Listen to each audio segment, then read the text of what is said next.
ẹ̀yin tèmi àṣírí ti tú o. actor Kọ́lá Ọláìyá wọ́n ti tú àṣírí ìjà tó wà láàrin Saheed Balogun àti ìyàwó wọn Fathia Balogun.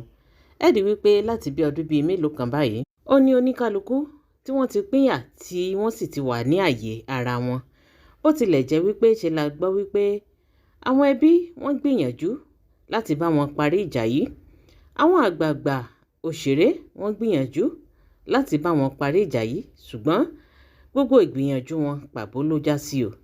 ṣe ni a gbọ́ wípé Fathia Williams ó fárígá ó ní kò sí ní tó fẹ́ da òun papọ̀ pẹ̀lú Saheed Balogun mọ́. bó tilẹ̀ jẹ́ wípé títí di àsìkò yìí kò sẹ́ni tó mọ ohun tó fa ìjà láàrin ọkọ tìyàwó yìí tó fi di wípé àwọn ò lè bára wọn gbé gẹ́gẹ́ bíi ti ọkọ tìyàwó. bó tilẹ̀ jẹ́ wípé ọmọ wà láàrin wọn ṣùgbọ́n gbogbo ìgbà tí wọ́n bá jọ ní ṣíṣe papọ̀ àmọ́ rí àwọn méjèèjì papọ̀ níbi ṣíṣe wọn. tí ẹ bá gbàgbé láìpẹ́ yìí èyí tí màmá Fathia Balogun tí wọ́n dolóògbé tí wọ́n sì ṣe òkú wọn. a rí Saheed Balogun níbi ayẹyẹ òkú yìí tó jẹ́ wípé bí wọ́n ṣe ń gbégbá tí wọ́n ń gbé àwo tí Fathia Williams tó ń lọ tó ń bọ̀ bẹ́ẹ̀ náà là ń rí Saheed Balogun lẹ́gbẹ̀ẹ́ rẹ̀. inú ọ̀pọ̀lọpọ̀ àwọn olólùfẹ́ Saheed Balogun àti Fathia Williams inú wọn dùn nígbà tí wọ́n rí Saheed Balogun lẹ́gbẹ̀ẹ́ Fathia níbi ayẹyẹ òkú mọ̀mọ́ rẹ̀. ṣe ni oníkálukú bẹ̀rẹ̀ sí ní gbàlù tí wọ́n ń jó tí wọ́n sì bẹ̀rẹ̀ sí ní kí wọn kú oríire wípé àwọn bá wọn yọ̀ àwọn bá wọn dúpẹ́ wípé wọ́n ti parí ìjà èyí tó wà láàrin wọn tí wọ́n sì ti bẹ̀rẹ̀ sí ní ṣe bíi lọ́kọ láya láì mọ̀ wípé wọn ò parí ìjà o.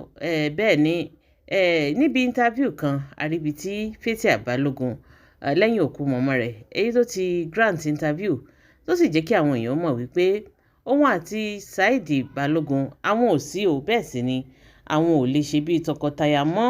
wọ́n ní ọ̀rẹ́ lásánlásán òun ni àwọn torí wípé ọmọ wà láàrin àwọn méjèèjì bẹ́ẹ̀ sì ni àwọn ò lè mọ ṣọ̀tá lọ títí láé. ìdí nìyí tí àwọn fi gbọ́dọ̀ ní ìrẹ́pọ̀ láàrin wọn bó tilẹ̀ jẹ́ wípé àwọn ìṣe lọ́kọ láya bí kò ṣe wípé bàbá ọmọ òun ló jẹ́ sóun tóun náà sì jẹ́ ìyá àwọn ọmọ rẹ̀ sí Saheed.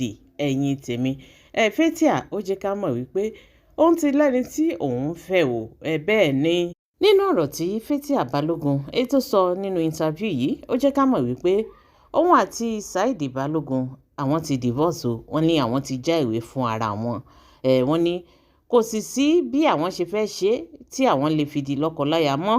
ẹ̀yin tèmi bí àwọn èèyàn ṣe gbọ́ ọ̀rọ̀ lẹ́nu Fathia Balogun ń ṣe ni ọ̀pọ̀lọpọ̀ tó ń bú Fathia Balogun wípé àṣejù rẹ̀ ti pọ̀ jù. wọ́n ní kí ló dé kí ló le tó bẹ́ẹ̀ tó fi di wípé àwọn èèyàn bẹ́ẹ̀ títí tó fi fárígá tó lóun ò ní gbàṣẹ́ àlóhùn ò ṣe mọ́.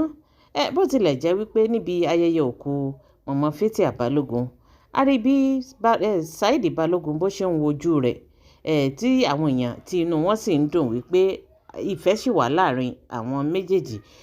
bó tilẹ̀ jẹ́ wípé Fathia ṣe ló lójú kokoko tí ò wo ojú Saheed Balogun ṣùgbọ́n Saheed olóńgbárùkù tí ẹ bá wo ibi tí Saheed Balogun àti Fathia tí wọ́n ti jókòó níbi ayẹyẹ òkú màmá Fathia rí wípé ṣe ni Saheed tó ń wojú Fathia.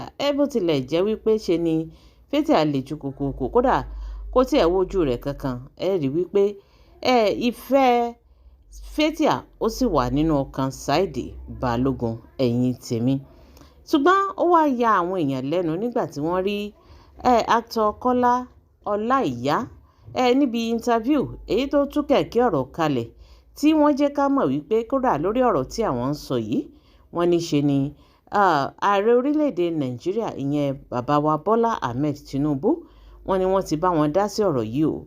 wọ́n ní kódà nígbà tí wọ́n bá wọn dá sí wọ́n ní ṣe ni wọ́n ránṣẹ́ pé Fathia tí wọ́n sì ránṣẹ́ pé Saheed. wọ́n ní aago 10 àárọ̀ òní wọ́n fi mítìnì yìí sí pé kí wọ́n lè bá wọn parí ìjà náà. wọ́n ní ṣùgbọ́n kó tó di aago 8 ó ní Saheed Balogun ó ti wà ní ọ̀dọ̀ bàbá wa Bọ́lá Ahmed tó sì ń bá wọn dọ̀wẹ́kẹ̀.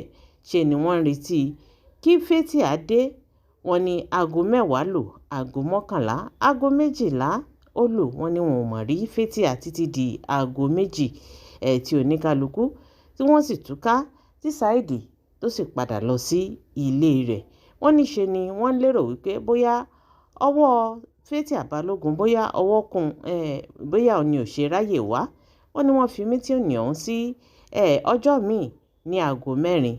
Wọ́n ní ṣùgbọ́n bó ṣe ṣe nígbà àkọ́kọ́ náà ló tún ṣe nígbà kejì o. Wọ́n ní ṣe ni Fathia Balogun wọ́n ní kò yọjú síbi mítìnì yìí, èyí tó túmọ̀ sí wípé kò ní interest rárá bó ti wulẹ̀ kó mọ tó já sí wípé kò fẹ́ kí ìjà tó wà láàrin òun àti Saheed kó parí o. Ó ní òun ò fẹ́ bá a ní nǹkan kan ṣe papọ̀ mọ́ ló tó jẹ́ gẹ́gẹ́ bí lọ́kọláya, bí kò ṣe wípé wọn ò jọ máa ṣe bàbá ọmọ àti ìyá ọmọ. Kí wá ló lè ṣẹlẹ̀ gan pàtó? Kí ló lè tó báyìí tí ìjà yìí tó fi burú tó báyìí? Ó tilẹ̀ jẹ́ wípé ṣe ni àwọn èèyàn bẹ̀rẹ̀ sí ní bú àgbà òṣèré tí a mọ̀ sí Kọ́lá Ọláìyá. Wọ́n ní irú ọ̀rọ̀ tí wọ́n sọ jáde yìí, wọ́n ní kò yẹ kó mọ̀ sọ níta gbangba. Wọ́n ní àyàfi tó bá jẹ́ wípé wọ́n fi iṣẹ́ yìí wọ́n fi rán wọn ni. Wọ́n ní ṣe bí àgbàlagbà ni wọ́n. Wọ́n ní kí ló dé tí àgbàlagbà tiwọn tí wọ́n fi ń ṣe láńgbáláńgbá, tí wọ́n fi ń tú ìtukùtù jáde níta, tí wọ́n fi ń sọ àwọn ọ̀rọ̀ tí ò yẹ kí wọ́n sọ. Wọ́n ní irú ọ̀rọ̀ báyìí kò yẹ kó ti ẹnu wọn jáde rárá. Wọ́n ní tí ọmọdé tó bá ń ṣerú nǹkan báyìí ó ṣeé ṣe kí wọ́n mọ̀ bá wí. Wọ́n ní ṣùgbọ́n àgbàlagbà tí wọ́n wá bọ́ síta tí wọ́n bẹ̀rẹ̀ sí ní sọ ọ̀rọ̀ àṣírí, nǹkan tí àwọn èèyàn ò tiẹ̀ mọ̀ nípa rẹ̀ pé bóyá bàbá wa ààrẹ Bọ́lá Ahmed Tinubu wọ́n ti bá wọn dá sí ọ̀rọ̀ yìí rí. Wọ́n ní ṣe ni kò yẹ kí Kọ́lá Ọláìyá kó wá sọ̀rọ̀ ọ̀rọ̀ báyìí síta. Láwọn èèyàn bẹ̀rẹ̀ sí ní fún bàbá yìí ní wòtòwòtò. Wọ́n ní ṣé wọn ò fi omi gbóná jó wọn lẹ́nu nígbà tí wọ́n wà ní kékeré ni. Wọ́n ní ìtukùtù tí wọ́n ń tu síta yìí, wọ́n ní kò yẹ kó jẹ́ láti ẹnu wọn rárá. Ẹ̀yin tèmi eléyìí mọ̀ gbẹnu tán. Kó tó di wípé a tẹ̀síwájú, ẹ jẹ́ ká gbọ́ díẹ̀ nínú ọ̀rọ̀ tí actor Kọ́lá Ọláìyá èyí tó sọ nípa Saheed Balogun àti Fathia Balogun. tó tún bá wọn ṣeré nínú ọgbà ń bẹ̀. aago 5 rọ̀lẹ́ lù, aago 6 lù, nígbà tí wọn ò rí bí wọ́n ṣe ní kí wọ́n máa lọ nìyẹn. wọ́n ta ọ̀tá mi lọ́fà láàrin yẹn, ń bo ní ọfà ti wà mí mọ́. tó ṣẹlẹ̀ ni pé ọ́fíìsì Saheed Balogun nígbà náà mò ń jẹ̀ síbẹ̀, mò ń lọ bẹ̀ ní Ìkẹjà ní Allen Avenue ní Ìkẹjà kó tó di pé ó wá sí Olúwa ló gbọ́n bí à ń lọ síbẹ̀. ó wá ṣẹlẹ̀ níjọ́ yẹn pé a ní nǹkan kan, Saheed ní nǹkan kan tó fẹ́ ṣe. ó dàbí pé ó ṣẹ̀ṣẹ̀ dé láti ìlú òyìnbó àbó fẹ́ travel ní mi rántí vividly mọ́, but tó fẹ́ ṣe àwọn kìíní transaction kan ní bank. èmi àti àbúrò ìyàwó ẹ̀ Kenneth, àbúrò Fathia, Kenneth sì aṣíwájú Bọ́lá Ahmed Tinubu ó pè wọ́n lásìkò yẹn.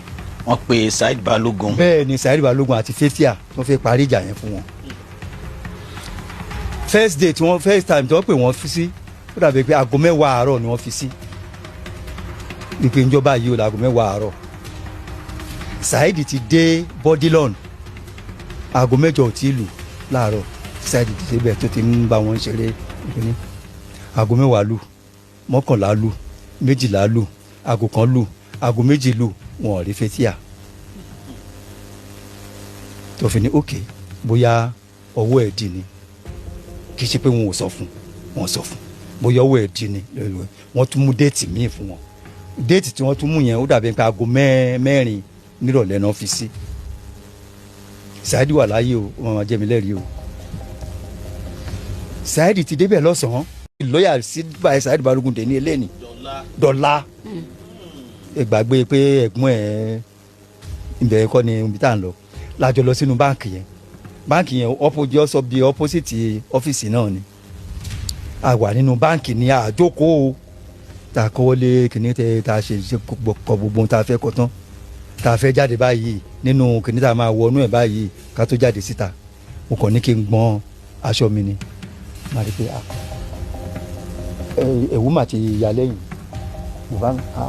kí ló bẹ́ aṣọ mi tí máa ṣe báyìí mo rí pé ṣòkòtò náà ti bẹ́ Ah, mo kó mọ́ra ọlọ́run elédùnmarè gbọ́ ohun tí mò ń sọ yìí o mo kó gbogbo ẹ̀ mọ́ra àfi bọ́ síta bá a ti bọ́ síta mo ní Kenneth wo Kenneth yóò sì wà láàyè ẹlẹ́rìí mi ni Saheed Balogun wà láàyè ẹlẹ́rìí mi ni wo kan tó di báyìí bá a ṣe àṣà cross city lọ sínú ọ́fíìsì mo fi Saheed nǹkan tí mo máa rí ni mi ò jókòó kí ni nǹkan ni Saheed dẹ̀ ní àwọn èèyàn kan tó máa ń fi ọ̀rọ̀ lọ bá a ṣe gbéra bó ṣe mú mi nìyẹn ó gbéra ó di ọ̀dọ̀ ẹni ẹ̀yẹn tí mo yọ lọ́ọ̀kan báyìí.